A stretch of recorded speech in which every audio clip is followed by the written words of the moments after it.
to start with this question, I'm going to send it to Hilmon, and then Hilmon, please just fire it off to whoever after. So professionally, tell us where you are now, what you do, who you are, and then where were you in 2008? Where I am now, let's see. I'm on the heels of a 3 month long summer in Europe. I just returned to the U.S. last night, so I'm a little jet lagged, but I'm here as a co-founder of CoachCRM. I'm the co-founder of Closed Loop, which is a sales management consulting firm. I'm also a partner in a seed stage VC called 212 Angels. And where was I in 2008? I was a vice president of sales for a media technology company in the Bay Area. I had a team of 20, 14 in sales roles, 6 in varying other roles, a few SDRs, a few salespeople. And we'll probably dig into what 2008 and the recessionary economy all meant to that organization a little bit in the conversation. But I will hand off to Cherilynn. Thanks, Hilmon. I am, let's see, I have been in sales since before Girl Scout cookies were 50 cents a box. So any way you count it, that's a long time. I also have 30 years experience as Fortune 500 global sales executive. And right now, what I'm working on is my vision is I want to see 1 million women of color by 2030 sit at the table of their dreams. And the reason why is women lack financial fluency and access to get there. And so that's why today, as a managing partner and executive coach for CGI, a premier executive coaching firm, I coach and train Black and brown women to be too good to be ignored.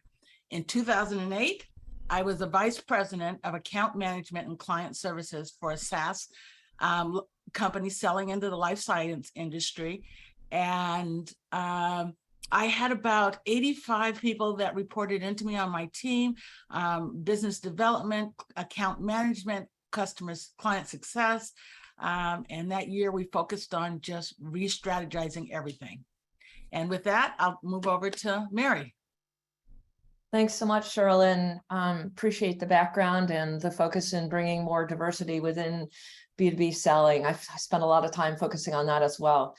So back in 2008, I was the chief commercial officer of a high growth company that served emerging markets professionals, Western executives who ran pieces of business in the BRIC companies.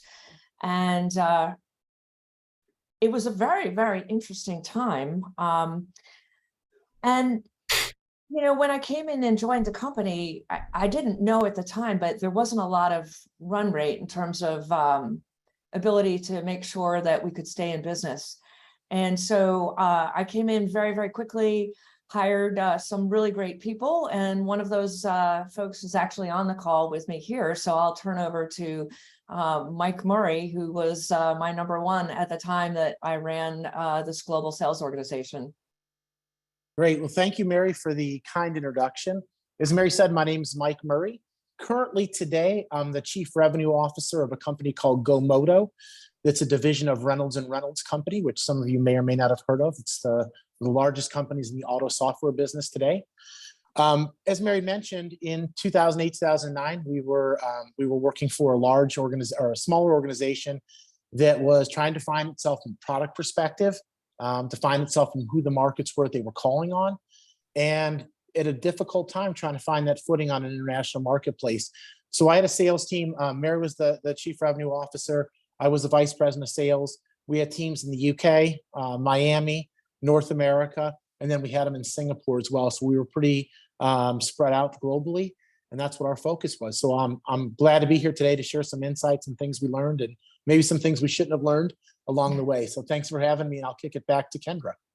Oh, thank you so much for that intro, everybody. It's so great to have you all here. Just a peek behind the scenes for our audience. This question really opened a can of worms for our panelists in our prep session. I am so curious to hear, maybe could I send this one to Mary first? How much warning did your org have for the recession 2008? And then what were the warning signs? And then a little bit we can get into like, what warning signs are we seeing today? Yeah, I mean, I think the biggest warning signs are pretty evident when you're in sales, right? Because you're at really the tip of the iceberg and you're out there having conversations. And I'll actually say, I'll probably date myself a little bit, but we're all friends here. This is the third recession that I'm going through. So I went through 2001, 2008, 2009, and now 2022, 2023. And you do get a little jaded, but you learn a lot along the way. And I think the signs are that you start to see protracted sales cycles. You start to see and hear about the companies that you're calling on in hiring freezes. Maybe they start to lay off or have some initial rifts.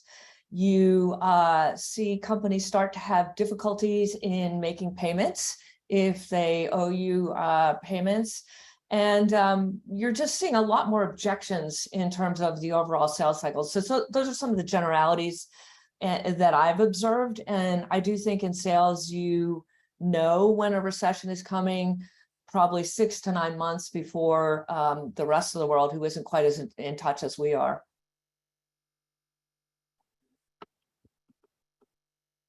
I know, Cherilynn, you wanted to speak to this one as well. Will you give us your perspective? Absolutely, Kendra. What we saw is I had about 10 of the top 50 life science companies back then as clients, and 6 of them were moving to early termination of their contract. It overwhelmed our company and the team, the thought of losing that revenue. And so we took a step back, and I ended up leading 3 what I call almost re-strategizing initiatives. First of all, we re-innovated our account management and business development team to focus on driving profitability. We re-engineered our total customer experience, our TCE. Every single client touch point was reevaluated. We mapped out everybody in the company who touched a client, and every single team came up with strategies and ideas on how to improve that process. And finally, we redefined roles, job descriptions, and career pathing so that we could get lean as a team, and we were doing the critical tasks, but everybody was doing what was important and doing it well. This entire initiative took almost a year. And I'm pleased to announce that when we finished this, we also combined it. It was an anniversary year for the company. And so we combined it with a big celebration and launching it, and everybody shared what their commitments were, and we had accountability.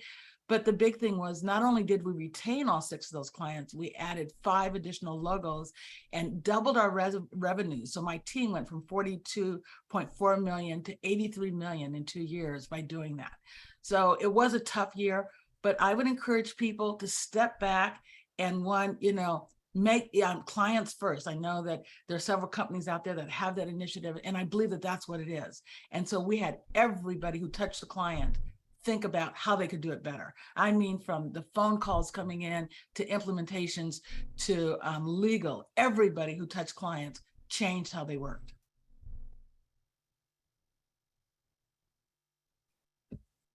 I love that. I feel like we got a bit into this mapping out of like how you guys thrived also in that economic environment, which I'd love to dive into more in a little bit. Does anyone else? I know, Mike, you had some thoughts too that you wanted to share about what are the warning signs? How did things go for you in 2008? Yeah. So both Mary and Cherilynn both had stated a couple interesting things, and I don't want to be redundant. But one of the things I think is really key for sales leaders in general, for companies, is they have to be close to the customers too. I think oftentimes as leaders, we forget that, and we sit behind spreadsheets and look at numbers as they're coming in. But the first warning sign, I think Mary said it first, was the customers are going to tell us what's happening. If we're close to those customers and we're doing outreach, you're going to see it before anybody else does. So I think it kind of gets that argument of centralized versus decentralized type of organizations. And maybe in a recession, some decentralized organizations may or may not perform a little bit better when they're pushed closer to that customer. So I think that's a really important part. And then Cherilynn talked about specifically things that they did because they were close to that customer and were in front of those things that were happening. So, I don't want to beat a dead horse, but they both brought up some really great points. I think it's all about getting close to that customer from an executive level too, not just a commercial level, but all the way up. I mean, we had things like executive sponsors on our key customers. So are our senior executives reaching out to these customers to make sure that we're solidifying that business that we have and using them also for upsell and business ideas. So those are some things that I really liked and that I think will really help out well for everybody with transitions. But we got to stay close to the customer all the way up the chain. Yeah. You know, if I could jump in for just a second, Kendra, I agree completely, not to create the echo chamber here, but I agree completely with everything that Mary and Cherilynn and Michael have said. I'll say that I had a little bit of a different experience in 2008 in that we were running a media business, and that business was, I'd say 80% of our revenue came from commercial real estate and banking. And we had, the question of, we were joking earlier in the quote unquote green room about, were there any spidey senses? We had like a big slap in the face of a spidey sense of having to sell, sponsorships and advertising and the types of things that media organizations sell are well in advance of publication. So we had clear directional indication that these industries were drying up. I mean, there were people that we couldn't reach, calls were not being returned, contracts were being voided, all of these things well in advance of things hitting the news media. And one of the biggest challenges that we had, or that I had personally, was that I could not double down on the customer. I mean, that's the mantra now. In our consulting business, we're saying some of the same things that Michael, Cherilynn, and Mary have just said, which is, stay close to the customer, listening, you figure out how you can serve, these sorts of things, love the one you're with, this type of thing, right? Well, our customer disappeared, so we had to really take what we had. And this is, I think of it, if I were to think of a metaphor, it was like clay. Like, how do we reshape this? First of all, how do we wet it again, this brittle thing that has now fallen apart in front of us? And then how do we reshape this in a way where we can retain the organization, continue to thrive, et cetera? So for companies that are out there that might be thinking, okay, my customer is no longer responsive. And I know it's a little bit different now, right? We're not necessarily sector specific like we were in 2008 with a housing bubble and all those types of things with banking going under, et cetera. And the job market is entirely different. But being able to revisit your product, being able to revisit your service, and identifying where there is a sector that can be served still by the value that you create is critical as well. And I'll say one more thing. I've been on a couple of these conversations. I did one with a PE firm. We've done one ourselves as an organization, and then this one as well. And one of the things that I think I learned, and Mary, you've got one more recession than I do, but one of the things that I learned is that you do this all the time. Like, let's not wait for the eventuality, because it is an eventuality. This is called a market cycle. This happens, right? It happens all the time. Let's not be surprised by it. Let's not freak out. Let's learn from history, but let's develop organizations that have the capability, the competence, and the leeway to be able to explore your optionality going forward in good times and in bad, right? I love so much of what I'm hearing here, especially this point that this is an eventuality. Like, as Mary said, this is your third recession. It is cyclical. These things do come along. So we've been in a period where it was just growth at all costs. It's obviously not sustainable. We're seeing this downswing now. Yes, +1 on the cyclical nature. I also love this as a writer. I'm like obsessed with this metaphor of the dry clay and how do you re-wet it? Amazing, amazing, amazing. Yeah, so here are the questions that I think we've already sort of hit on this, but if there's something that we haven't already discussed, how do you feel like your org was able to prep for recession in 2008? In Hilmon's case, you got those really early warning signals. Were any of you in organizations that were sort of caught flat-footed, where you found yourself in a situation where you were reacting a lot more than preparing? And what did that look like? I'll ask the Mary first, because I see a little smile over there. What's going on?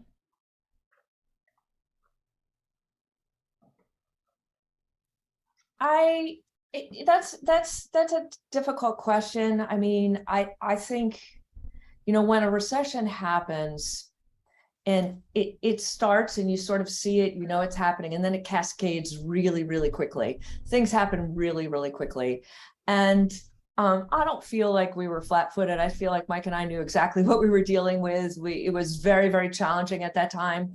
I think the biggest challenge for business leaders is to adapt quickly enough. And so, you're constantly reading the market, coming up with new ideas, trying to innovate. You're trying to minimize the amount of layers between your executive level and the customer. And, I don't necessarily feel like we were flat-footed. It's just a brutally difficult environment in which you have to sell and win. But I think the biggest thing I want to, sort of leave folks with here today is that don't panic. Said we know these things are going to happen. They typically happen every 5-7 years. I've been sitting on my money for the last. Mike knows how I am. I'm so conservative. I've been like waiting for this, and now I'm like, all right, it's here finally. Of course, I lost 15 years of upside, Mike, but it's all fine. I mean, I think the biggest thing is to not panic. Like, people still need to buy things. Businesses still need to function. Technology still needs to drive greater efficiencies. And so even though it's painful, and certainly I've been riffed and I've riffed people, and that part is absolutely terrible. But what it does is it forces innovation. It forces you to get better at what you do. And I would say just embrace that rather than trying to put your head in the sand that it's not happening. And that was why I posted that little Business Insider link that talked about 14 companies that got founded over the last recessions over the last 60, 70 years. So it's a time for massive innovation. Don't panic. Yeah. I'm wondering, Mary, did you save specifically for the recession so that now you can just come out? Because mentality, knowing, piggybacking on what we said earlier about the fact that it's a cyclical nature, that's pretty smart. I'm not going to divulge too much information on this call, Hilmon, but I will say I closed a real estate transaction yesterday, and I do have a large bundle of cash in my account. Well done. Well done. Mary still has her first tooth fairy money under her pillow. I So don't worry about do. it. It's love fine. There's something Mary said that's really important on two sides of the equation. One is don't freak out. Yeah, look at. I think that one thing that's really important is that there are macroeconomic factors at play, right? And then there's your business. And your business is ultra micro, unless you're, in the Fortune 5 or something like that, right? So focusing on what you can control, and we can talk about what some of those things are strategically or tactically. But the other thing that's really important to realize is in this world where it's beyond a 24-hour news cycle, it's like a 6-minute news cycle where there's, Twitter and TikTok and everything else is talking about this. And then suddenly you get this cacophony of doom and gloom. And then what happens is the population and individuals who are responsible for running businesses then shut down and consolidate, which further creates a self-fulfilling prophecy of a recessionary economy, right? So even before the indicators begin to point to the fact that, you've got a decline in real GDP or decline in real income or employment, and the employment piece we do not have, people start getting paranoid and the actions begin to mirror those in a recessionary economy. And next thing you know, we're in one. So it is important. It's almost like help your fellow American economy by going out and continuing to do your norm, right? Just to throw that in there. Well, I agree with you on it. I mean, you think about this in general. What the average recession lasts, 17, 18 months. The upsurge 38 months, something like that. Right now, unemployment's still at what, 3.5%? Exactly. 3.5%. There's not, even though housing starts to drop, there's not enough houses for the population. That's why the prices haven't fallen off. So as you look at things, I mean, I think you can look at it a lot of different ways and take in different data. And I don't know if any of us are economists, which I'm certainly not, but I'm looking at the data and saying a lot of the things that were here in 2008 aren't present today, right? We're not present today. We are raising interest rates right now. In 2008, we made them near zero on the Fed rates to drive and stimulate spending. So if you think about it, it's kind of in a reverse right now. And yeah, there might be a blip and things are different and every recession is different and the way it is. But if it's truly based on a recession, we're the second month of a down GDP. That's what they define as, whatever. It can be debated. But if that's the case, and they last an average in 18 months, we're halfway through this one, right? So you're not going to feel it till 6 months. So let's not I don't want everyone to get freaked out. I mean, Gartner did a study, what came out, their 2022 CFO study the other day, and said that nearly 70% of CFOs are spending money this year on technology infrastructure. So people are spending money, people are buying. What we need to do as commercial people is maybe change the way we pitch it, right? Think about what happens when people get scared in the market. They go to cash, Mary, treasury bonds, right? T-bills, safety nets, gold, things like that that are safe. If we still talk our pitch about the high growth tech stocks, we're not talking the same language as our buyers.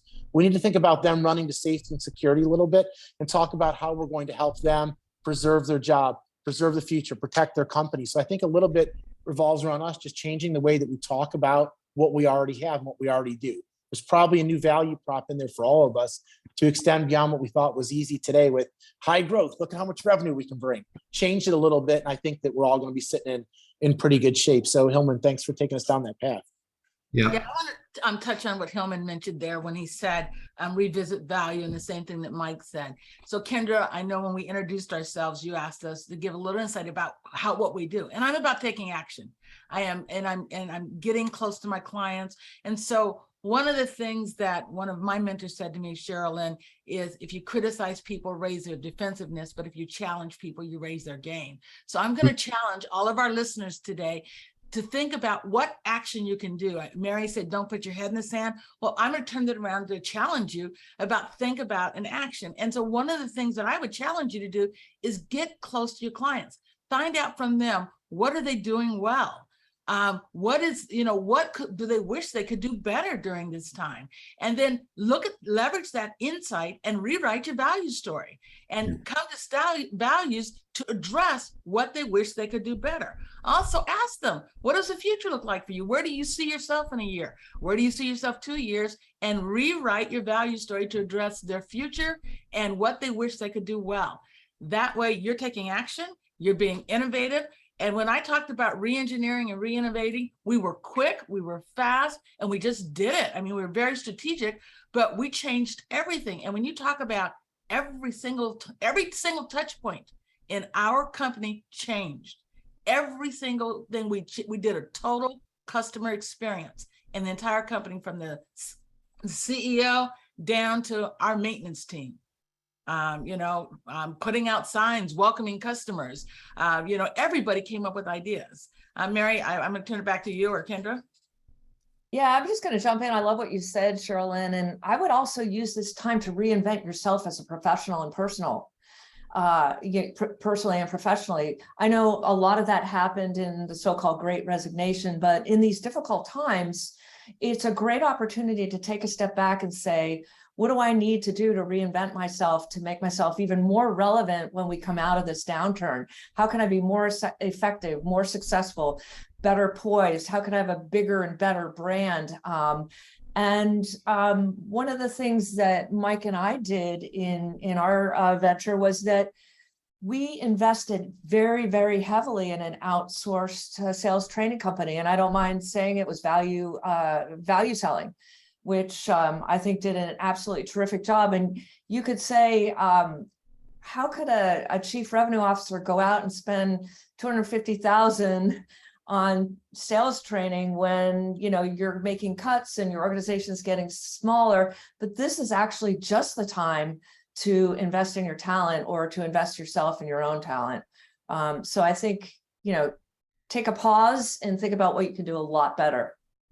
Echoing something Mary just said, I think that's really important for today and now is my company Closed Loop is a sales training and enablement firm, and we are busier than ever right now, with folks saying a couple things. One, some have had to lay off people, and they're saying we have to do more with less, right? And so it's how do we optimize the team that's here? Others are keeping folks and have the realization that, there's a competency shift here. There's some things that we've got to do a little bit differently to be able to have the same types of conversations and engagement and opportunities with our customer base. And folks are doubling down on things like enablement and doubling down on sales training and professional development, and even owning that internally, where there are ways in which you can own your own academy where this type of thing happens internally, and you're able to retain folks and provide them, some of what Cherilynn was talking about with respect to professional development internally, right? Not even just having to go seek and catch as catch a can, but really being able to foster that type of a learning environment for your team, which I think is critically important. So the micro directional indication is that some folks are doing that still, Mary. Yeah, I think it's really great. And as a leader, one of the things you want to do is kind of control what you can control. And so the more you can give your folks the ability to control what they can control with more advanced skill set, the better your morale is going to be, the better your retention is going to be, because even though you're in a downturn, you can still lose top talent to attrition. And so you've got to make sure that you are so invested in the folks that you have. Yeah. Well, I know Malcolm Gladwell has a new video out on YouTube. It's kind of controversial that people have been listening to. I don't know if you've seen it, but what he said in there is it's not conflict that drives people away, it's neglect. Mm-hmm. And so one of the, and just like Hilmon mentioned, I'm busy because clients are bringing me in to talk about how do we retain people and stop this revolving door, but right now, how do people get promoted? And how do we step into what are the new ways that people are being promoted, and what does that look like, and what does our promotion design system look like, and how do we share that and create transparency for people? And so you've hired people or you've laid people off, you've got the right team now. Now, how do you keep them? How do you promote them? How do you grow them? And so that, like Hilmon said, a lot of companies are now investing in their people and no longer neglecting them. And I think that's critical. And one final thing, another way that I would challenge our listeners today is become an empathetic listener. Part of building relationships is empathy. And if there's one skill that you could learn as a salesperson, as a sales leader, that would be empathetic listening, and connect with your clients, connect with your team, and connect with your colleagues.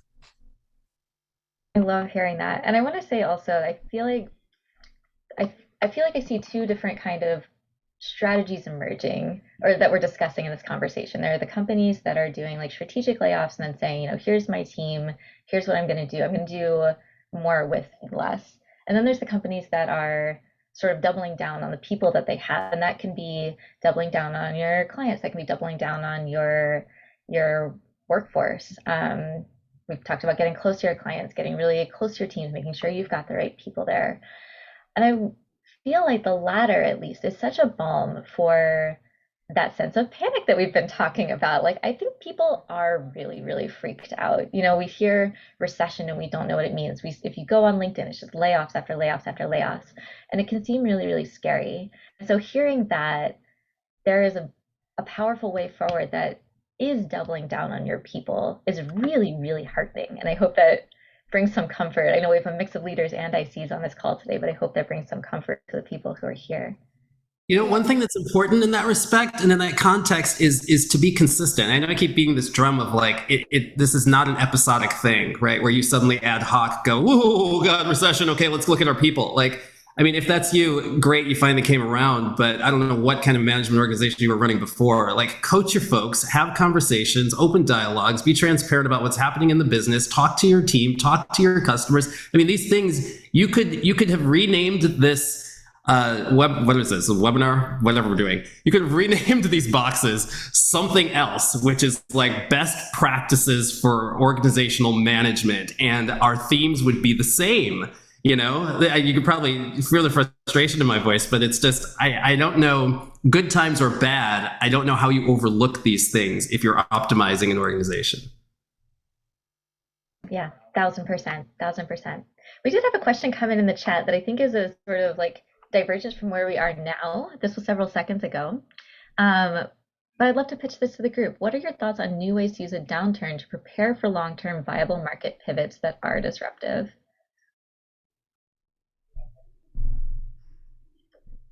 What do we think? Mike, do you have something for this one? Okay. Ooh, ask me a tough one. I'm going to go back up to see the question again. Well, I'm going to do that. It's up here somewhere, right?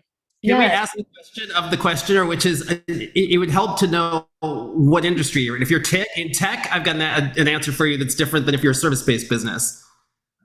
Yeah, Glenn. What types of trends are we looking at here? Glenn, can you drop us your answer in the chat? So again, that question was, what are your thoughts on new ways to use a downturn to prepare for long-term viable market pivots that are disruptive? And I'm seeing tech from Julianne. I'm seeing energy services from Michael. Neither of those is the question asker, but these are some of the folks we've got in the room. Okay, semiconductors. What you got, Hilmon? Got it. Looks like he was about to say something. Go ahead, Mike. I'll follow your lead. Go ahead, Hilmon. You wanted this one. I'll follow you, but I think there's a lot. Let me just say this. Let me say this. So there's a lot of ways that, there's a lot of things that you can do to prepare yourself. And I think everyone's hit on it. It's, you get close to your customers. Cherilynn just said it before. You ask your customers what products and services, things they need. They'll help drive a lot of your innovation. So I think if you're paying attention, I think Cherilynn also said something about listening, right? You've got to listen, be an active listener. So if we're listening to what the customers are asking for, a lot of times they'll help drive our innovation and bring us on to those next products of the future. But I think there's also a second part of the question, which is, what are some things you can do to innovate for yourself? And Mary started talking about it earlier. What can you do to position yourself or pivot yourself for your future? And I think a lot of things can, change during these times. I'm old enough to say I was here during the 2000.com. I was at a market research company that was focused on technology during the .com blow up, and those were our customers. So I've seen, this is my third time around. Don't panic, don't shock. I'm still here, still kicking, and still continuing to innovate, launch companies. And we've started a bunch of companies, sold some companies, all throughout these different marketplaces. So there's a lot of opportunity for you to position yourself going forward and reinvent yourself all the time. And the last thing I do want to say on this is, with technology was one of the questions in here about technology. Everyone thought when COVID came, and we don't have to raise our hands, take a poll, no one knew what was going to happen. Companies were shutting down, right? Offices were closed, businesses were going out. We were in the auto business. Auto businesses were shut down completely. No one's going into a store. We thought we were out of business. That's what we thought in our head. We're like, this is not good. But what happened? Companies innovated. Zoom came out of nowhere. Think about that. Zoom wasn't even on my radar. I mean, I'd done WebEx and things before, but it was never a primary part of my job. So I think about all the innovations that have happened, even during 2000, that people are using every day now to be more efficient and more effective in their jobs today, and leveraging this digital transformation. I think that's going to continue to change, as you go forward. And I know I didn't answer your question. Hilmon's going to have a better answer. I see it. Hilmon, help me out. Bail me out here. I don't know that I have a better answer. I will say there are those of us who were using Zoom way pre-COVID. That's one thing. But it's change that we're talking about. So if you reframe the conversation and just and pull away from this lens of recession, and the reason I keep doing this is because I think that the people who are attending this webinar are in leadership roles and they're in management. And if it's not recession, it's COVID. If it's not COVID, it's a great resignation. If it's not a great resignation, it's going to suddenly in January be a fantastic explosion of money that's in the market and funding. It's just change, right? Let's just call it change. So from the standpoint of change, where do you look for innovation? Well, you look toward both what's happening today and the convergence in your marketplace that gives you an indication of where it's going. It's almost like, I know it's an overworn thing, but the whole thing about Wayne Gretzky saying, you skate to where the puck is going to be, not where it is today, right? So if you're in your industry, and whatever your role might be, whether you're in sales, whether you're in product, whether you're in engineering, whether you're in marketing, you tick off the list of things that are part of an organization. If I were in tech right now, I would look to see, well, what are the market circumstances? Well, we've got folks who are working from home, folks who are hybrid, coming in and out of the office. We have hopefully the end of a global pandemic, the beginning of some monkeypox thing. And I don't know, I heard ding flu is here in Florida. So who knows, right? But you've got all of these other things that are happening. So what necessities does this create? Because necessity is the mother of invention, right? How do those necessities for my customers align with our tech roadmap and what it is that we're trying to develop? Figure out on the tech side, and I'm a tech person, right? So this is my lens that I see the world through. What else is happening? Is it the speed of processing? Is it the speed of bandwidth? Is it the ubiquity of something like Zoom? And where does this align with what we're solving for our customer? And what this requires you to do is to realize that the business you're in is not necessarily the thing that you sell. Right? If I were to say, oh, CoachCRM is coaching software for salespeople, that's what we're in the business of development of teams and performance management inside of an organization. So you have to be able to step back a little bit and open the aperture of your lens to see where things are going. Energy services. I mean, this is huge, right? You've got, and this is going to betray my ignorance on the space, but huge impact.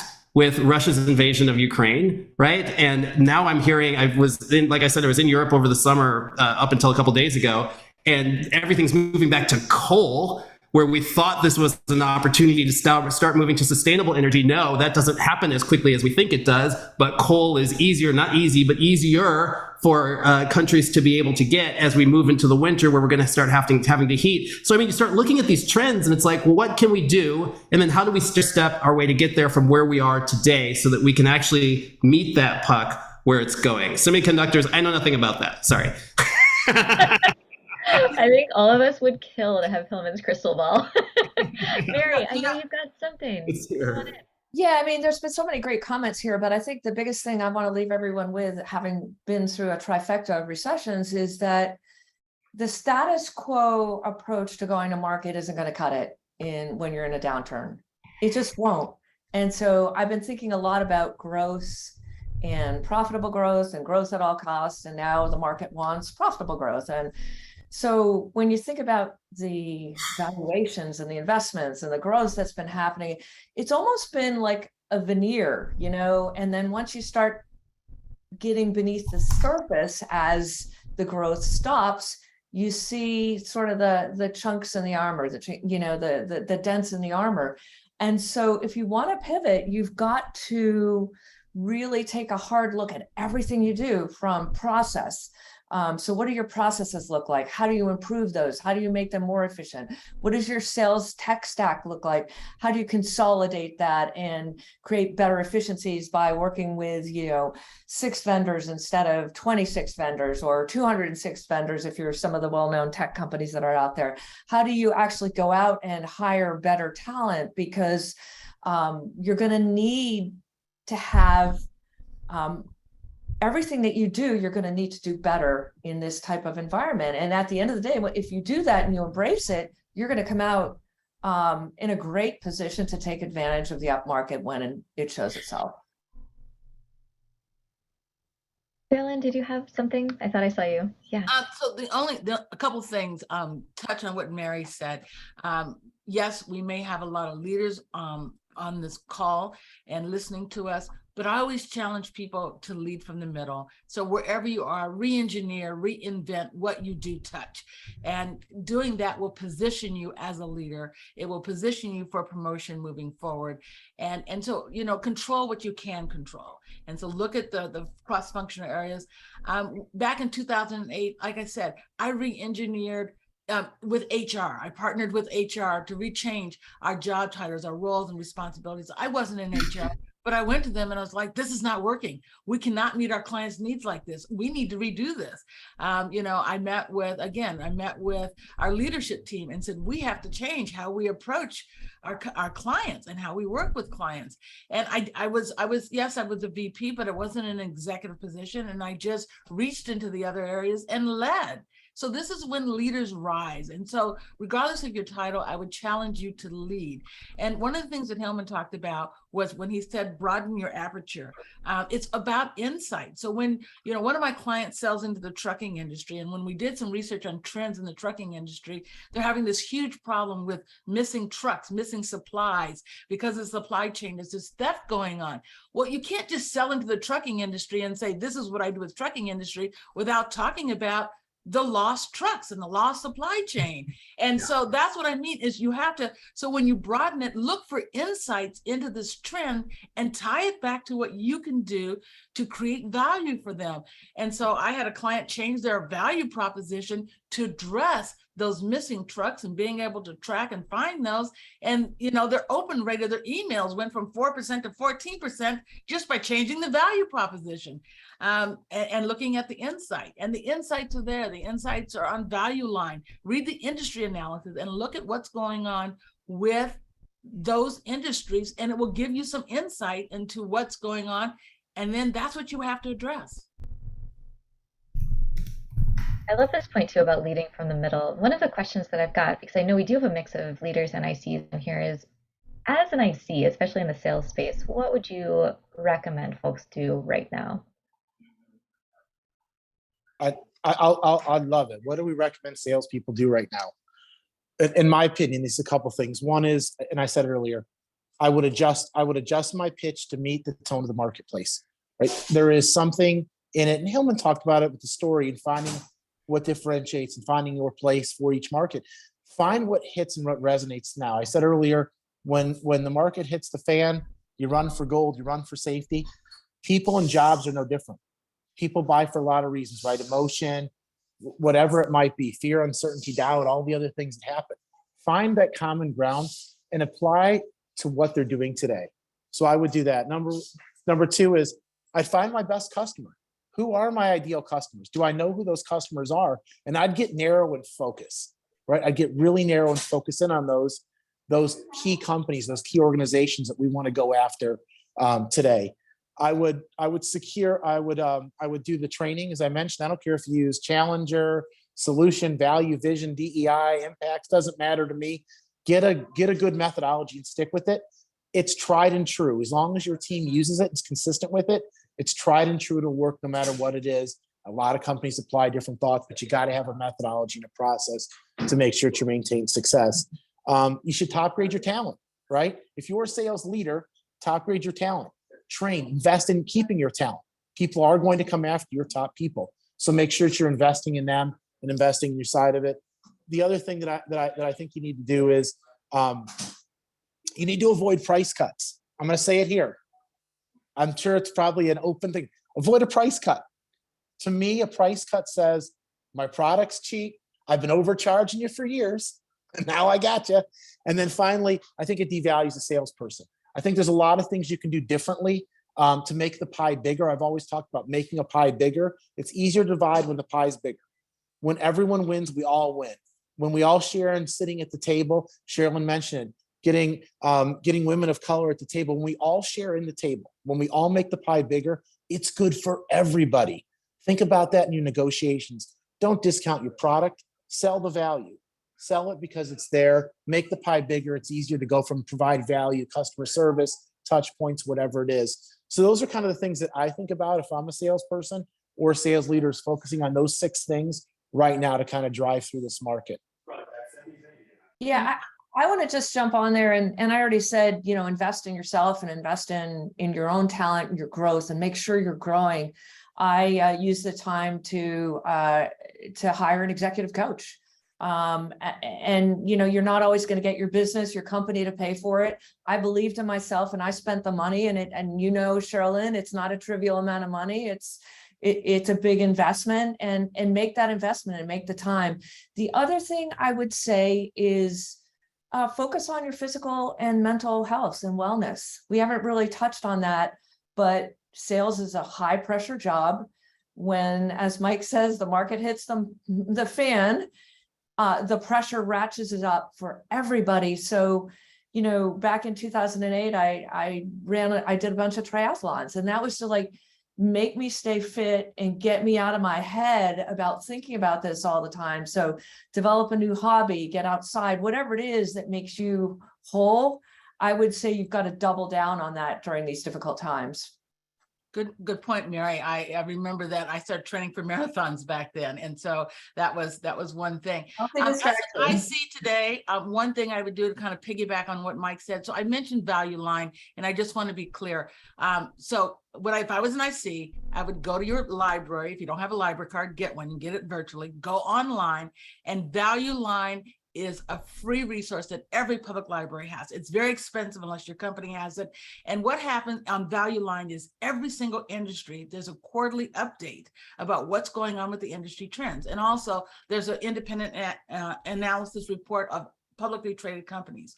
But what you want to read is the industry analysis, and then look for the insight every quarter about what's going on with that industry, and reposition, like Mike said, your value story to align with what you're reading. And if you don't do anything else, know what's going on with your industry. It's an easy, cheap, quick, free thing that you can do. And I have Value Line sitting on my desktop, and I read it every day. And before I talk to any client, I quickly read what's going on with their industry, so I know what to talk to them about. I got a different take. I love everything everybody said. I'm going to add one thing to it. I was a competitive swimmer when I was younger, and there were times when I would get to a point where things just weren't working. But because I kept a journal, I kept a log of all of my activities, my workouts, my times, and everything else, I could go back to that and figure out what I did last time to get out of the problem. So in the spirit of this being a cyclical thing, if you're an IC, you will hopefully be in management the next recession. So take note of how you're feeling now, what you're doing, the good things you're doing that are having an impact, the curiosity that you're using in reaching out to clients and peers and leaders and executive coaches or whatever you're doing. Keep a log of it, because all this stuff comes back and Kendra is going to contact you in about 10 years going, will you be on the show talking about what the 2022 recession was like and how you got through it? And you're going to have some good answers, so you'll be able to pay it forward. I love that. Also, journaling is great for your mental health. You just can't go wrong with any of these suggestions. This whole session is just like, here's how to DIY your own crystal ball. It's really amazing. And yeah, again, thanks so much to these panelists, because I did reach out to them on LinkedIn and I was like, I know what you were doing in 2008. Will you come share your experiences? We're wrapping up and heading into our final just 10 minutes here. I would love to touch on this question just a little bit more before we wrap up. As folks who did lead teams in that time or who are leading teams now, and we're touching on this question of mental health, which is so important. I love that we've got two different marathon triathlon runners here. What do you do to maintain a workforce in tough times? These sales jobs, we know they're extremely, extremely high pressure. Now, if folks are worried about employment, they're worried about housing, they're worried about COVID, the environment. What are we not worried about? How do you keep morale up? How do you keep retention up? How do you keep your employees productive in a way that feels healthy?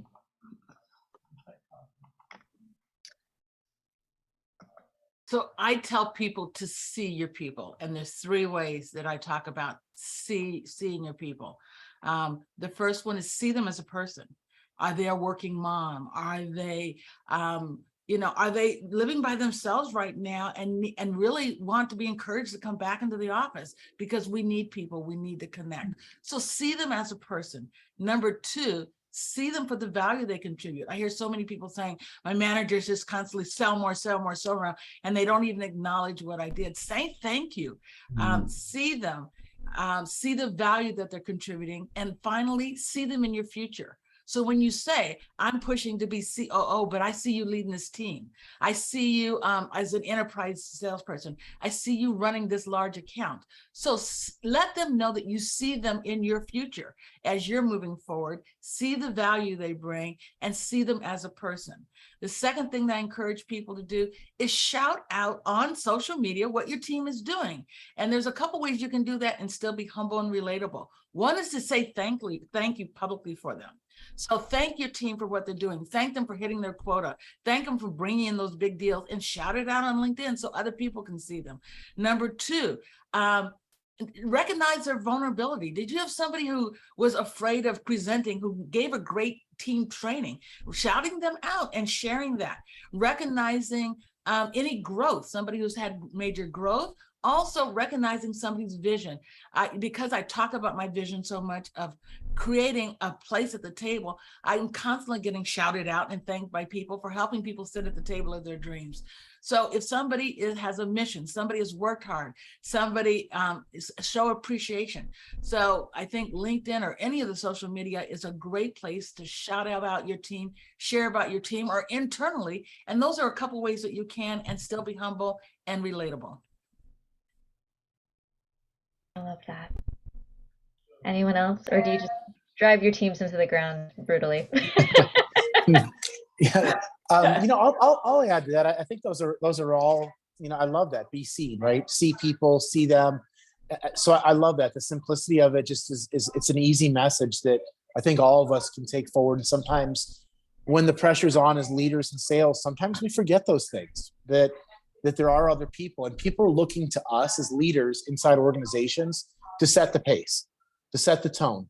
And if we start flinching and flailing, probably they should get a little uneasy too, right? So we need to think about that. But I'd like to also do, for me, I used to love to do, have people take on projects that were outside of their normal job. So I'd use like a bonus program or something, a quarterly program. There was a stretch program. It had nothing to do with commercial sales. It was an outreach to another division. Maybe it's working on HR to identify traits in candidates. So it was an opportunity for them to expand their horizon, to learn something new, to be challenged, and take their mind away necessarily from just a day in and day out of selling. So I think pushing them and giving them projects outside of your group to give them responsibility and exposure to other people inside the business. You know, I think that's a great way, because people are looking for, how do I move up? How did you become the vice president, Cheryl? How did you become Hilmon? How did you become Mary? How did you do those things? And I think that we can set a great example by providing people an opportunity that someone provided us along the way to be able to rise and shine. So I think we all have that responsibility as leaders to help people rise and shine every day. So I'll turn it over there. I think Hilmon and Mary probably have some great insights as well. I have a quick one. It's an old book, but it's a good book by Daniel Pink called Drive, that talks about, I think the subtitle is The Surprising Truth About What Motivates People. Oftentimes we think it's compensation, and that's kind of like the easy thing to do, is like, how do I just budget more money and do this, that, and the other? And compensation actually, I think, was like below 7 or 8 on the list of things that motivate people. So tying into what Cherilynn said and what Mike said, understanding and actually asking, right?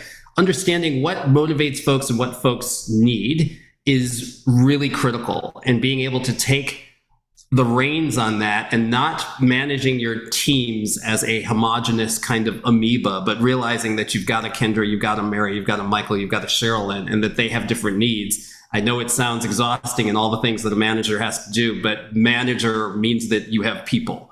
That's the only reason you're a manager, right? So keep that in mind and find resourceful ways to be able to support folks wherever you can, authentic ways, right? Nothing that's just simply contrived. And I think that experiencing also a little vulnerability and saying, hey, Mike, you know, I know you're going through it. I know it's hard for me too. Like, what do you need from me? Checking it. You know, another thing that's happening right now is, sorry, I'll make this a little faster.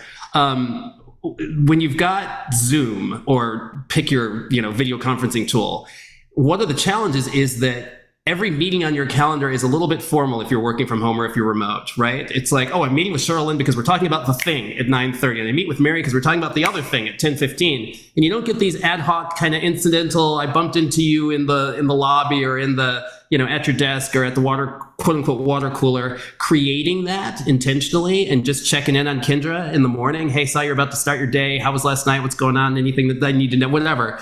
Can go a really long way to just having your finger on the pulse of what's happening with your folks and being intentional about that empathy piece.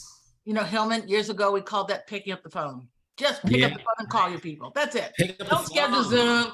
Make those water cooler moments happen. Don't schedule it. Don't tell them. Just pick up, get your team in the habit of hearing from you. Call them. Hey, just checking on you. How are you? Love that. All right, we're in our final moments. We don't have any more questions in the chat. Could we sum up really briefly? How did this event, this recession in 2008, shape you into the professional you are today? And I'll kick it over to Cherilynn first. So I had some of my best, some of my best years in 2008, 9, and 10.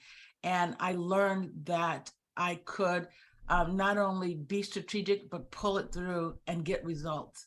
And that led me almost to where I am today, where I help companies do the same thing. Visualize, connect with people, and then make it happen.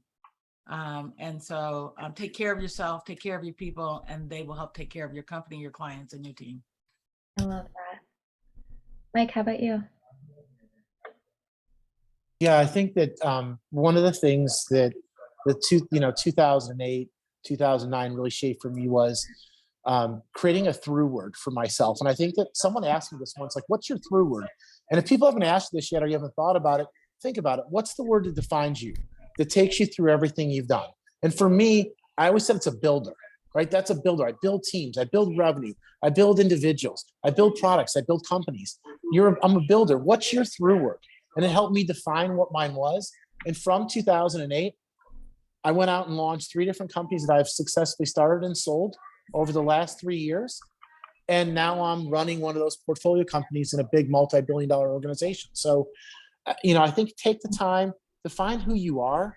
You can really learn a lot about yourself and leverage the assets and skills that you're good at to define what you're going to be going forward, and then pay back to other people. How can you give back to other people that are trying to get to where you're at today if you think about yourself in 2008? So help a few other people up, pull them. It doesn't cost anything to grab someone by the hand, pull them up, pat them on the back when they get up there, tell them a good job, and move on, because they'll repay that to 10 other people. So that's all I've got. Thank you so much for having me. I appreciate it. Yeah, I appreciate that too. Oh, yeah, it doesn't cost anything to pull a seat out of the table for somebody else. Yeah, I love that too. Helen, what are you thinking? I'm with Mike completely. I'd say what was forged for me was a realization that I thrive in the chaos and the uncertainty, and Good. that's why I became an entrepreneur. It's why I do what I do. If I was a firefighter, I'd be the one that, whatever those people are called, fire jumpers, they throw out of the plane into the forest to kind of like get in there, hide under a blanket, and figure it out inside of the fire. Like that's what I love. So I'm with you on that. And again, Kendra, thanks for having me. It was a lot of fun. Thank you, fellow panelists as well. Of course. And Mary, final word. Yeah, I mean, I think it's never a pleasure to go after Mike. He's so inspirational, but I'll bring everybody back down to earth. I think, the biggest thing I learned is how to be a pretty tough executive and how to roll with the punches and not let anything faze me. And so I just don't worry about the small stuff anymore. And I figure I've gained some confidence from having been through these recessions, coming out the other end and becoming a stronger, better, higher performing professional, that it's just like, bring it on. So, you will gain incredible chops by pushing yourself through whatever challenges you have in the marketplace. And those chops will be infinitely more valuable when you come out on the other side of this. Amazing. Thank you all so much. Thank everybody for joining us today. This was incredibly inspiring. I know I'm leaving with a big sense of don't panic and have hope. Thank you all.